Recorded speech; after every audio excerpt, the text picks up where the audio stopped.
바랍니다. 오늘은 씨앗이라는 제목으로 함께 말씀을 나누도록 하겠습니다. 여러분 엘리시움이라는 영화 보신 적 있으세요? 엘리시움? 엘리시움이라는 영화는 어떤 영화냐면 배경이 미래예요. 미래인데 지구는 뭐 환경오염, 자원 고갈 이런 것들로 인해서 아주 사람이 살기 힘든 황폐화된 쓰레기장 같은 곳이 되어 버립니다. 반면에 이제 지구 바깥쪽에는 이제 우주 식민지가 하나 생겼는데요. 아주 유토피아적인, 아주 환상적이고 아주 아름답고 모든 자원이 풍부하고 깨끗하고 또 질병에 시달리지 않는 아주 완벽한 엘리시움이라는 우주 정거장, 우주 식민지 같은 걸 만들게 됩니다. 그래서 이곳은 아주 지구와 달리 환경이 아주 완벽해요. 아름답고 깨끗한 주거 환경, 풍부하고 좋은 먹을거리들이 있습니다. 그곳에 있는 사람들은 마치 막 천국에 있는 것 같은 그런 행복과 충족감을 느끼고 있어요. 심지어 이곳에는 집집마다 어떤 불치병이라도 치료할 수 있는 그 메디컬 기계가 다 설치되어 있어서 그곳에 그 기계 안에 들어가기만 하면 모든 질병에서도 해방될 수 있는 그런 아주 놀라운 기술이 발달되어 있는 그런 곳입니다. 근데 이 완벽한 유토피아인 엘리시움에는 모두가 살 수가 없어요. 모든 사람이 살 수가 없고 1%의 선택받은 사람들만 살 수가 있고 나머지 가난하고 힘이 없는 사람들은 다 쓰레기장 같은 지구에서 살아가는 겁니다. 오늘 성경의 본문은 하나님 나라, 즉 천국에 대해 예수님이 비유로 설명하는 부분입니다. 저는 오늘 이 성경을 읽으면서 대부분의 그리스도인, 우리 그리스도인들이 떠올리는 하나님 나라, 천국의 모습이 어떤 것일까를 한번 생각해 봤어요.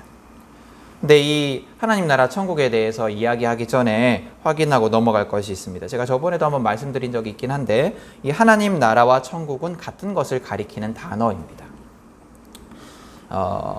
보통 대부분의 성경에서는 하나님 나라라고 표현을 해요. 하나님 나라라고 표현을 하는데 마태만이 유독 하늘나라, 천국이라는 단어를 사용을 합니다. 그래서 성경 여러분들 검색을 해보시면 천국 이렇게 검색을 해보시면 대부분의 그 단어들이 마태복음에서만 사용된 것을 알 수가 있을 거예요. 성경 전체적으로 보면 하나님 나라라고 표현하는 하나님 나라라고 지칭하는 그 단어를 마태만은 천국, 하늘나라라는 단어로 바꾸어서 기록을 하고 있어요. 그래서 다시 말하면 하늘나라와 천국은 같은 겁니다. 근데 우리가 천국이라고 하면 대부분 어떤 이미지를 가지고 있냐면 이 엘리시움이라는 영화에 나오는 그 엘리시움 같은 유토피아의 이미지를 가지고 있습니다.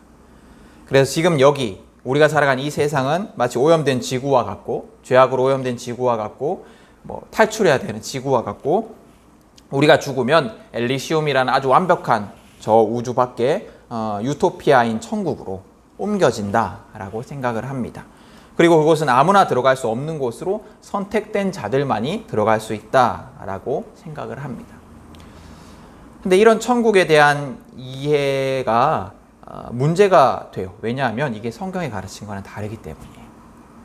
물론 성경에도 죽어서 가는 천국에 관한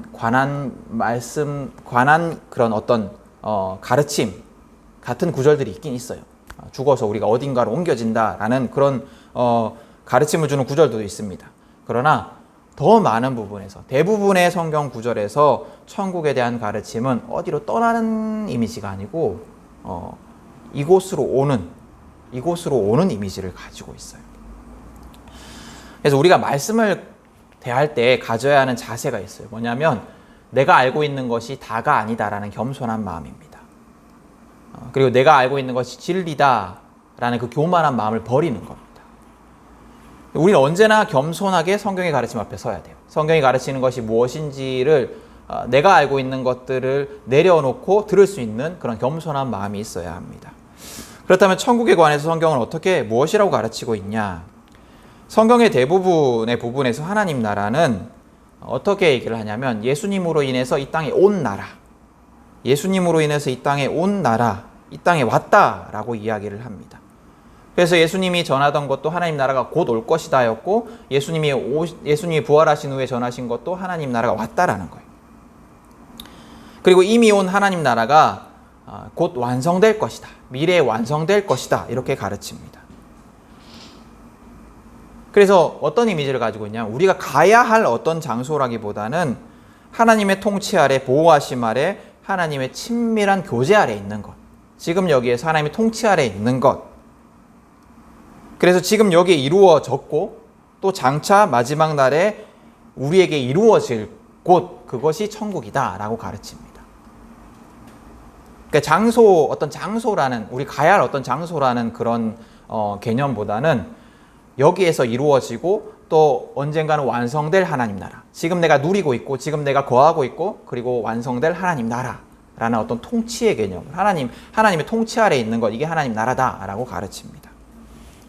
근데 이렇게 얘기를 하면 이제 의문이 들죠. 우리가 늘 가지고 있는 생각이 있잖아요. 목사님, 그러면 죽은 이후에 우리는 어떻게 됩니까?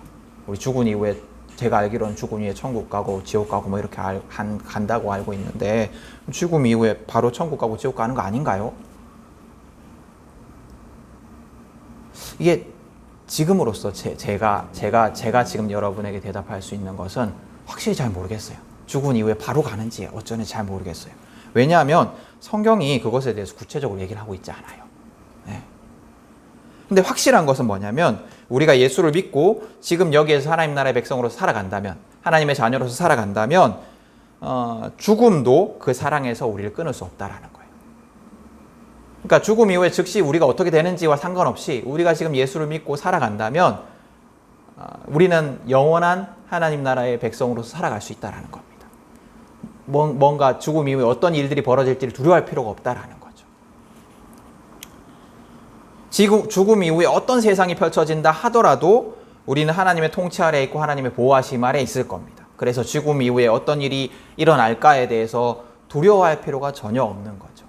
그게 핵심이에요. 이처럼 하나님 나라는 우리에게 있어서 신비예요. 그것은 성경에서 약속한 대로 예수님이 이 땅에 오셔서 완성될 때야 우리 앞에 완벽하게 보여질 겁니다. 우리가 확실하게 경험할 수 있을 겁니다.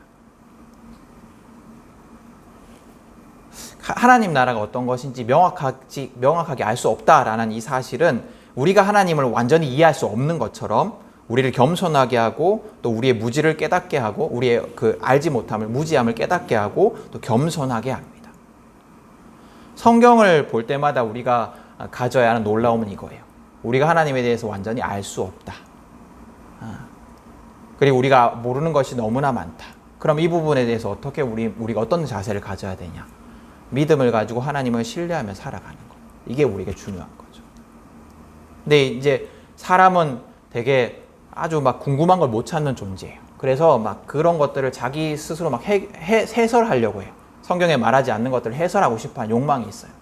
그래서 막 천국에 갔다 왔다 하는 사람들의 말을 들으면 천국이 저런가 보다 라고 막 되게 막 관심이 끌리고 또 뭐 그렇게 되는 거예요.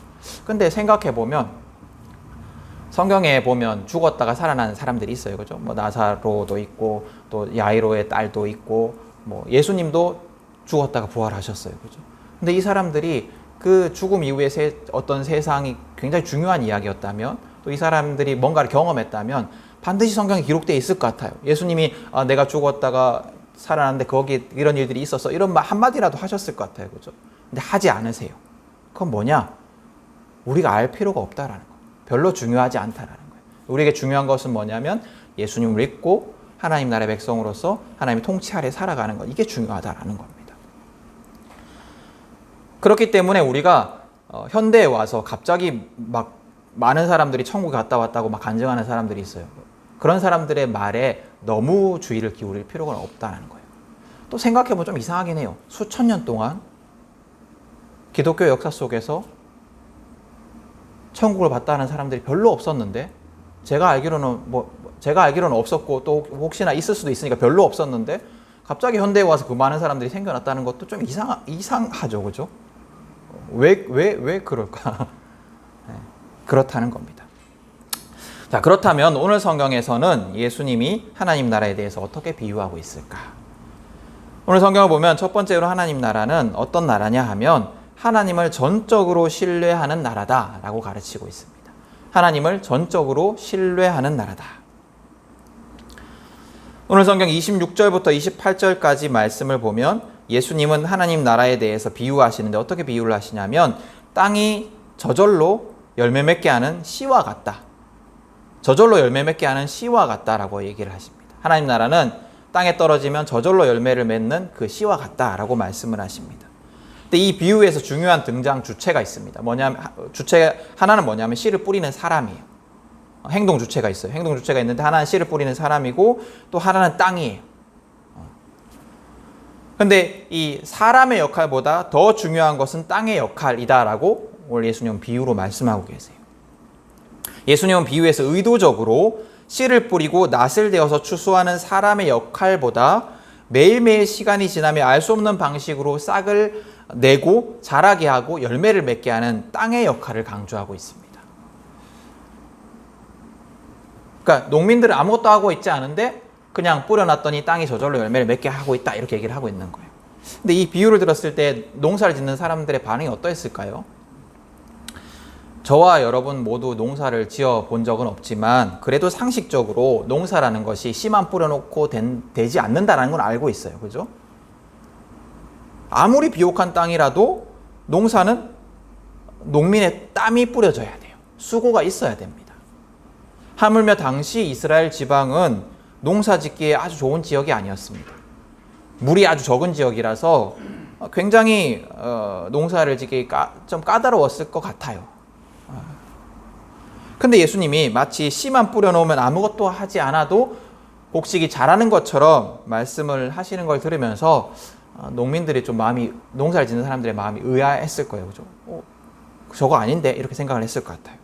그럼에도 예수님께서 이렇게 말씀하시는 이유는 농민의 수고를 몰라서 그런 것이 아니라 하나님 나라에서 땅의 역할, 즉 하나님의 역할이 그만큼 중요하다라는 것을 가르치기 위함입니다. 강조하기 위함이었을 것입니다. 오늘 이 비유 속에서 하나님 나라에 대한 비유는 뭐냐면 하나님 나라가 어떻게 우리 삶 속에서 확장되어 가고 또 하나님 나라가 어떻게 다른 사람들에게 전해져서 그들의 삶도 변화시켜 가는가, 그들의 삶 속에서도 그 믿음의 열매를 맺게 하는가, 복음의 열매를 맺게 하는가에 대한 비유인 것 같습니다. 뭐냐면 하나님 나라가 내 삶 속에서 또 세상 속에서 내 이웃에게 내 사랑하는 자들에게 확장되고 이루어지는 것의 핵심은 인간의 능력이 아니라는 거예요. 하나님의 은총과 하나님의 능력으로 되는 것이 하나님 나라의 확장이에요. 우리가 우리의 능력과 힘으로 복음을 전하려고 하고 우리의 능력과 힘으로 내 삶을 변화시키려고 하는 것은 어리석은 일이에요. 왜냐하면 그렇게 되는 게 아니기 때문에. 하나님 나라는 그렇게 이루어지지 않습니다. 온전히 하나님의 능력으로 이루어지는 거예요. 근데 그렇기 때문에 인내가 필요해요. 기다림이 필요합니다. 내 능력으로 되는 것이라면 내가 막 애를 쓸 건데 내 능력으로 되는 것이 아니기 때문에 하나님의 일하심을 기다리는 인내의 시간이 필요합니다. 그래서 그 추수의 때를 기다리듯이 하나님이 일하시는 때를 기다려야 돼요. 하나님이 내 삶을 변화시키는 때를 기다려야 되고 하나님이 내 사랑하는 이웃을 변화시키는 때를 기다려야 합니다. 또 하나님이 세상을 변화시키는 때를 기다려야 합니다. 근데 우리는 이제 기다림, 인내 이런 걸 이제 자꾸 참지 못하는 시대로 변화되고 있어요. 우리 이제 스마트폰, 옛날엔 컴퓨터 부팅하는 시간이라도 기다렸는데 또 인터넷 그 로딩하는 시간이라도 기다렸는데 이제는 바로바로 참지 못하고 바로바로 찾을 수 있어요. 그래서 더 참지 못하는 시대가 되어가고 있습니다. 그래서 우리가 인내라고 하면 그 시간을 굉장히 지루해하고 답답해합니다. 그래서 우리가 기도하고도 이 기도가 왜 빨리 안 이루어지는지 하고 딱 끝나자마자 그때부터 막 안달해요. 그죠? 왜 빨리 응답 안 해주시지? 근데 이 하나님의 일하심을 기다리는 그 시간은 마냥 힘들고 지루한 시간은 아닐 것 같아요. 왜냐하면 오늘 성경에서 말하듯이 그 과정을 우리가 확인할 수 있기 때문에, 그 되어가는 과정을 우리가 점점 확인할 수 있기 때문입니다. 대부분의 엘리베이터 우리 타보셨잖아요. 대부분의 엘리베이터는 그 층수가 이렇게 표시되어 있어요. 그래서 엘리베이터가 지금 어디 있는지 나타납니다. 그죠? 그래서 눌러놓으면 지금 몇 층이니까 내려오겠지 뭐 이런 것들이 이제 파악이 됩니다. 근데 한 번씩 아무것도 표시되지 않는 엘리베이터 앞에 우리가 설 때가 있어요. 그럼 엘리베이터를 볼 때가 있어요. 그죠? 여기 그랜드 호텔 엘리베이터도 그렇더라고요. 그죠? 거기는 그냥 눌러놨는데 표시가 안 돼. 지금 엘리베이터 내려오는지 올라가는지 몇 층에 있는지 알 수가 없어요. 그러니까 그런 엘리베이터 앞에 딱 서 있으니까 얼마나 답답한지 몰라요. 아, 지금 뭐가 어떻게 되는지 알 수가 없으니까 움직이고 있는지 아닌지. 그래서 그때 그랜드 호텔에 갔는데 그런 엘리베이터가 있어서 걸어 올라갈까 막 이러다가 내려오더라고요. 문이 딱 열려서 탔는데. 그게 표시가 안 되면 엄청 답답해요. 근데 하나님의 일하심은 그렇지 않아요. 그 과정을, 그 되어가는 과정을 우리가 확인할 수 있어요. 마치 엘리베이터가 지금 어디에 있고 몇 층 내려오는 것을 확인할 수 있듯이. 오늘 성경 28절을 보면 그걸 가르치고 있어요. 28절에 보면 예수님은 씨가 열매를 맺기까지의 과정, 그 단계를 하나하나 묘사를 하고 있습니다. 성경을 한번 보세요. 예수님께서는 싹을 내고 이삭을 내고 이삭이 알찬 나달을 내고 또 열매가 있고 이런 과정에 대해서 하나하나 단계를 설명하십니다. 그리고 그 과정이 끝나면 낫을 대어 추수한다라고 말씀하십니다. 이게 가르치는 게 뭐냐면 우리의 삶이 하나님의 통치를 누리는 삶으로 변화되는 것, 또 우리가 전한 복음이 다른 이들의 삶을 변화시키는 것은 기다림이 필요하지만 그 기다림 속에서 조금씩 일어나는 변화를 우리가 확실히 확인할 수 있다는 겁니다. 바로 막 뭔가 변하진 않겠지만 되고 있구나. 변화가 일어나고 있구나. 내 삶이 변화되고 있구나. 복음이 전해지고 있구나 라는 것을 우리가 확인할 수 있다는 거예요. 그래서 우리는 기다려야 하지만 그 기다림 속에서 지루하지 않고 또 답답해하지 않고 하나님의 일하심을 확신할 수가 있는 겁니다. 이 하나님 나라는 하나님의 능력으로 이루어지는 나라다라고 말씀을 드렸어요. 근데 이 비유 속에는 또 긴장이 있어요. 그러면 하나님께서 다 하시는 거니까 우린 하나님 나라의 확장을 위해서 내 삶의 변화를 위해서 이웃에게 복음을 전하는 일을 위해서 아무것도 할 일이 없겠네. 그냥 난 가만히 있으면 되겠네. 그런데 그렇지가 않아요. 오늘 성경에 보면 마치 그런 것처럼 오해할 수 있는데 그렇지가 않습니다. 사람의 역할이 분명히 필요해요. 그래서 두 번째로 이 비유가 말하는 하나님 나라의 특징이 뭐냐면 사람이 함께 동참하는 나라예요. 하나님이 만들어가는 나라이지만 사람이 함께 동참해야 되는 나라가 하나님 나라입니다. 오늘 비유를 보시면 사람이 아무것도 하지 않는 게 아니에요. 그죠? 사람이 아무것도 하지 않는 게 아닙니다. 사람이 뭘 하고 있습니까? 오늘 비유 사람이 뭘 하고 있습니까?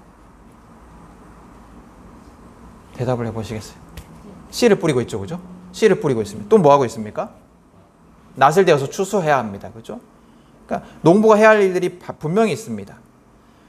땅의 역할을 강조하고 있어요. 즉 하나님의 역할을 강조하고 있지만 하나님의 능력과 하나님의 은총을 강조하고 있지만 그럼에도 사람이 할 일이 있습니다.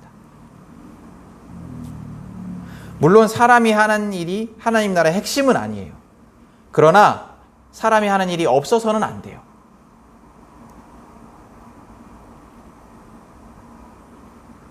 그럼 우리가 하나님 나라를 위해서 해야 할 일이 뭡니까?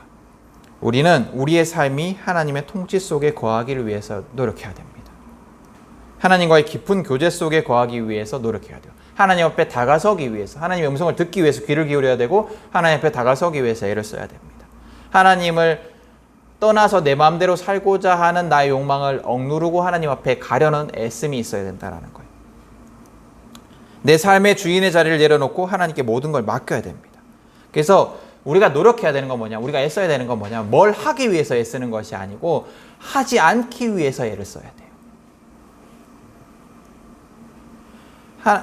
어떤 것도 하지 않고 내 능력대로 하지 않고 내 지식대로 하지 않고 내 의지대로 하지 않고 하나님께 모든 것들을 맡겨드리는 결단과 노력, 그것이 우리가 해야 될 일입니다. 근데 우리가 그렇게 포기해야 되는 이유, 우리가 하나님께 모든 걸 맡겨드릴 수 있는 이유, 또 그렇게 맡겨드려야 하는 이유는 뭐냐면 그 포기의 대상이, 맡겨드리는 대상이 하나님이시기 때문이에요. 나를 사랑하시는 하나님, 나를 위해서 독생자를 주신 하나님, 나를 구원하기를 원하시고 나를 행복하게 하기를 원하시는 분이 하나님이시기 때문에, 나를 누구보다도 사랑하시고 내가 잘 되는 것을 누구보다도 원하시는 것이 하나님이시기 때문에 그 하나님께 모든 것들을 맡겨드리며 포기할 수 있고 포기해야 하는 겁니다. 하나님을 향한 신뢰, 그것이 우리의 포기의 이유예요. 하나님을 향한 신뢰, 그것이 우리가 하나님께 모든 것들을 맡겨드릴 수 있는 이유입니다. 그리고 그게 핵심이에요. 우리가 우리를 포기하고 나를 포기하고 하나님을 신뢰하는 것, 그게 하나님 나라의 통치 속에 거하는 핵심입니다. 복음의 증거도 마찬가지예요. 예수님의 사랑이 전해지는 것, 또 한 사람이 복음을 받아들이는 것, 또 온 세상이 복음에 반응하는 것, 이것은 우리의 능력으로 되는 것이 아닙니다. 하나님이 일하셔야 돼요. 하나님의 기적적인 일하심이 있어야 됩니다. 하나님이 역사하셔야 마음이 변하고 하나님이 역사하셔야 세상이 변하는 겁니다. 그러나 그럼에도 불구하고 우리 역할이 있어요. 전하는 자가 있어야 돼요. 씨를 뿌리는 자가 있어야 됩니다. 그리고 추수하는 자가 있어야 돼요. 양육하는 자, 가르치는 자들이 있어야 돼요. 이끄는 자들이 있어야 됩니다. 그렇기 때문에 우리는 하나님이 다 하신다라는 그 말씀 생각만을 가지고 그 가르침만을 가지고 하나님께 모든 책임을 돌리면서 내 마음대로 방만한 삶을 살아서는 안 됩니다. 그리고 마지막으로 하나님 나라는 우리의 기대와 상상을 뛰어넘는 아주 풍성한 나라입니다. 우리가 어떤 기대와 어떤 상상을 가지고 있더라도 그것보다 더 놀라운 풍성한 나라입니다. 오늘 두 번째 비유에서 오늘 성경에서 비유하는 하나님 나라는 겨자씨와 같다라고 얘기를 합니다. 겨자씨가 실제로 보신 적이 있으신지 모르겠지만 굉장히 작은 씨앗이요. 아주 작아요. 되게 작아요. 뭐죠? 조 이런 거 보셨죠? 조보다도 더 작아요. 조보다도 더 작아. 굉장히 작아요. 조도 막 엄청 작잖아요. 그냥 약간 길쭉한데 되게 작아요. 막 그냥 훅 불면 다 날아갈 것처럼 아주 작아요. 가볍고. 이게 작은 씨, 너무 작은 씨라서 그 씨앗에서 뭐가 나타날까 상상할 수 없을 만큼 보잘것없는 씨앗. 근데 그 씨앗을 심어서 자라나면 이게 큰 풀이 됩니다. 큰 관목이 돼요. 아주 큰 다른 성경에서 나무라고 표현하고 있는데 그만큼 커집니다. 그래서 많은 새들이 그 그늘에서 쉬고 먹이를 얻는 것이 겨자씨예요. 하나님 나라가 그와 같다는 거죠. 하나님 나라도 마찬가지죠. 하나님 나라는 아주 작은 겨자씨가 큰 나무가 돼서 그 새들이 깃들 만큼 큰 나무가 되는 것처럼 하나님 나라는 우리의 기대와 상상을 완전히 뛰어넘는 나라입니다. 여러분들이 하나님 나라에 대해서, 천국에 대해서 어떤 기대를 가지고 있든 어떻게 상상하든지 간에 여러분들이 아무리 크게 기대하고 있고 아무리 크게 상상하고 있다 하더라도 그것과 비교할 수 없이 풍성한 나라가 하나님 나라입니다. 그게 우리의 어떤 사고를 뛰어넘는 나라라는 거죠.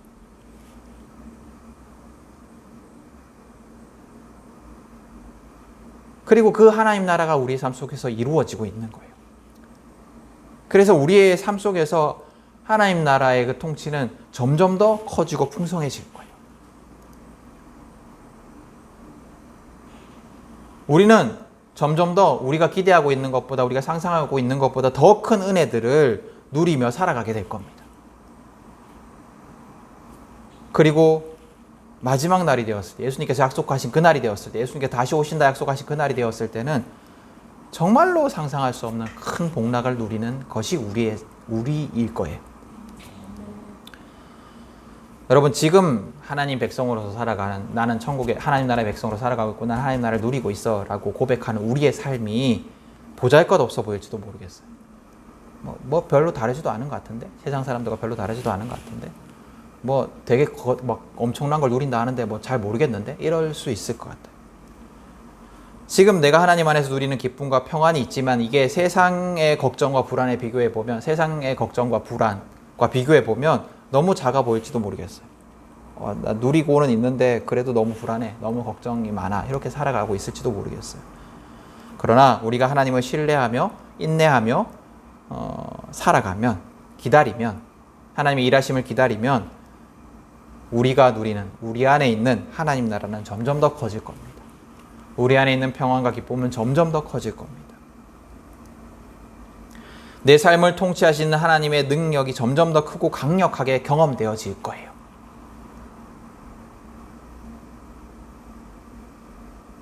조급해하지 말고 인내하면서 기다리십시오.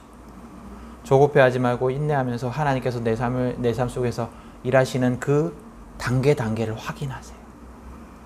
내가 전한 복음이 어떻게 열매 맺고 있는지 그 단계를 확인하세요. 인내하면서, 기다리면서. 그러면 우리가 놀라운 일들을 반드시 경험하게 될 겁니다. 또 여러분, 우리가 조급해하지 않을 이유가 있는데 우리의 시간은 영원해요. 주님이 다시 오겠다 약속하신 그 시간을 기대하면서 기다리십시오. 조금씩 내 삶 속에서 이루어지는 그 변화들이 언젠가 완전해지는 날이 반드시 올 겁니다. 지금 여기 우리가 살아가는 이 인생 속에서 그 완전함을 맛보지 못할지라도 주님이 약속하신 그날이 되면 정말로 놀라운 기쁨들을, 만족함들을 우리가 누릴 겁니다.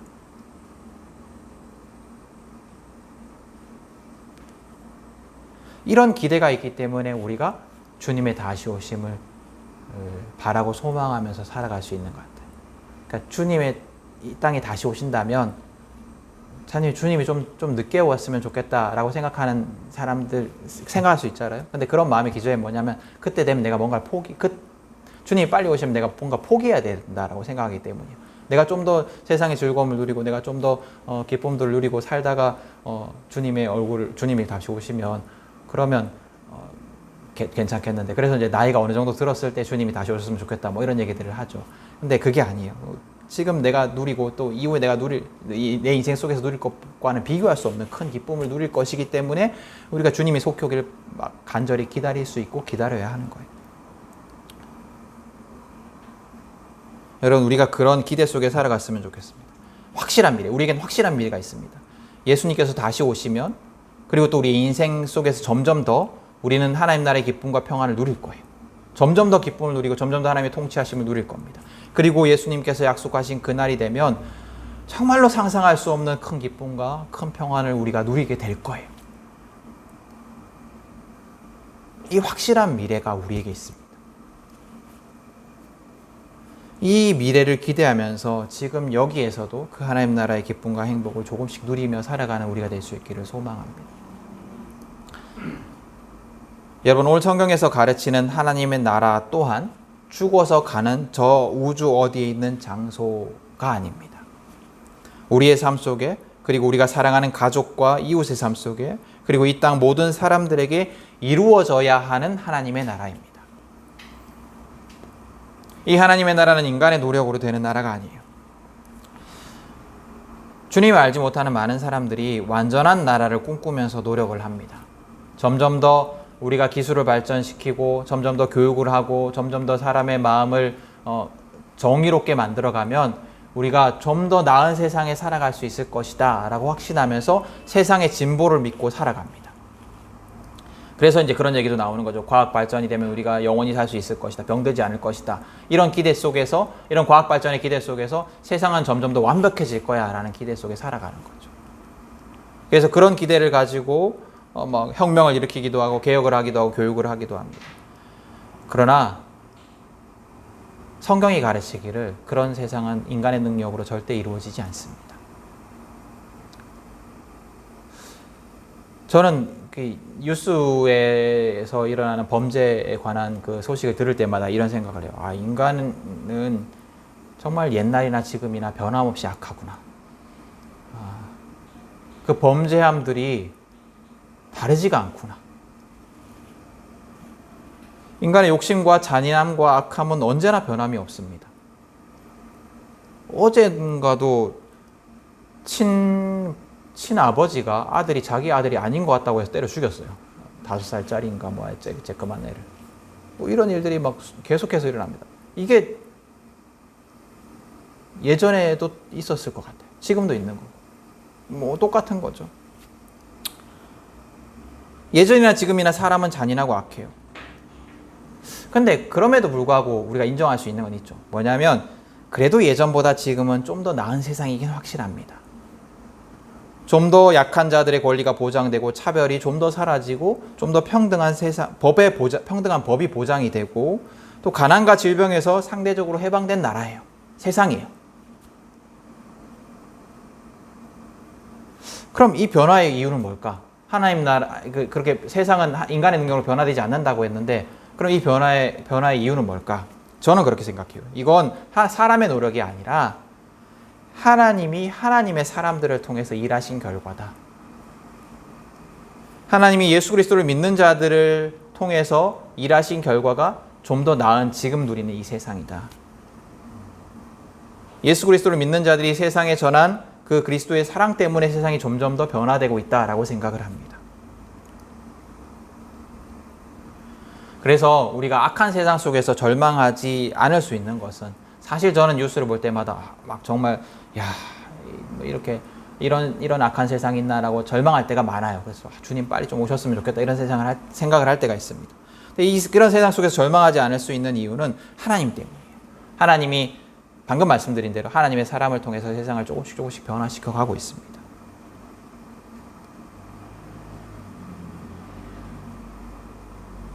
그리고 우리는 그 하나님의 도구로서 사용되기를 소망해야 돼요. 하나님을 믿는 자로서, 예수님을 믿는 자로서, 하나님의 사람들로서 세상에 그리스도의 사랑이 전해지도록, 하나님의 정의와 사랑이 전해지도록, 그래서 세상이 점점 더 하나님이 통치하시는 나라가 될 수 있도록 우리가 할 일을 해야 합니다. 복음을 전하고 사랑을 전하고 정의를 이루어가기 위해 애써야 돼요. 씨를 뿌리고 추수하는 우리 역할들을 해야 된다라는 거예요. 그러나 그럼에도 불구하고 하나님이 일하셔야 돼요. 우리가 할 일을 해야 되지만 하나님이 일하셔야 됩니다. 그렇게 우리가 일하실 하나님을 신뢰하면서 하나님의 일하심에 동참하며 완전해질 하나님 나라. 그래서 더 이상 악함이 없는, 슬픔과 고통이 없는, 더 이상 분노하지 않아도 되는 세상. 지금 우리의 생각으로는 상상할 수도 없는 완전한 그 나라의 완성을 기다리며 살아가야 합니다. 그때는 반드시 올 거예요. 주님이 약속하신 그날, 주님이 약속하신, 다시 오겠다 약속하신 그날이 반드시 올 겁니다. 그때가 올 때까지 여러분 우리가 함께 인내할 수 있기를 원합니다. 그리고 하나님의 말씀대로, 하나님의 가르침대로 살아가며 하나님 나라, 그리스도의 사랑을 전하는 삶을 살아갈 수 있기를 원합니다. 그날은 우리에게 정말로 큰 기쁨의 날이 될 것입니다. 이렇게 우리 모두가 하나님에 대한 신뢰와 하나님 나라에 대한 기대를 가지고 지금 우리의 삶에 실망하지 않고 절망하지 않고 그날을 기대하며 살아가는 자들이 될 수 있기를